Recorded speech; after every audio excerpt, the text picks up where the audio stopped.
for today's videos. Ayan na, malinis na ulit ang aking tataniman. Ilang kaimbot na lang to. Matatapos na rin ako. Ayan, inuna ko nga palang gawin yung bakod.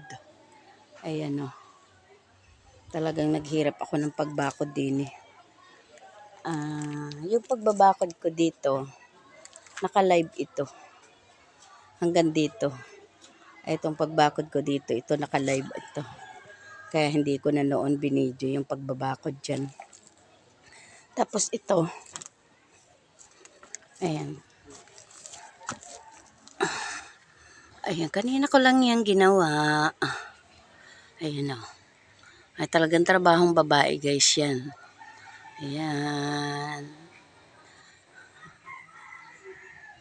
Kita nyo naman ang trabahong babae. Walang kapuli-pulido guys.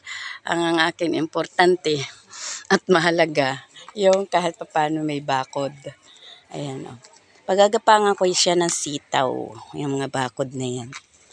Ganyan. Tataniman ko siya ng sitaw at pagagapangan ko siya ng sitaw sa mga bakod. At ito, muli ko itong tataniman ng patola. Ayan, magbabalag ulit ako ng patola dyan. Napatigil kasi ako dito ng pagtatanim dahil nga sa ulang-ulan ay hindi ako nakapagtanim o nagamasan dahil nga sa ito ay naiistakan ng tubig. Ay sa ngayon ay pwede na ulit dahil siguro naman hindi na uulan ng araw-araw dahil tayo ay papunta na sa tag-init. Ayan pa nga ayan ang epekto pa rin ng ulan dito sa tagiliran ng bahay ko. Hanggang ngayon ay siya ay may tubig pa rin. Iba-iba na nga lang dito dahil kahit papaano siya ay wala na siyang tubig. Ayan, ito nga palang mga tabihan dito, itinataniman ko na. Ayan na. Ayan, may tanim ako dyan. Dalawang punong kamuti. Ayan, tsaka may mga tanim na rin ako dyan alugbati. Ayan, mayroon na rin akong sili. Ayan, ayan ang mga tanim ko dyan. Ito, sili din ito. Ayan. May pa isa-isang puno akong itinanim na alugbati dyan. Ayan, dadagdagan ko na lang siya kapag natapos na ako ng paggagamas.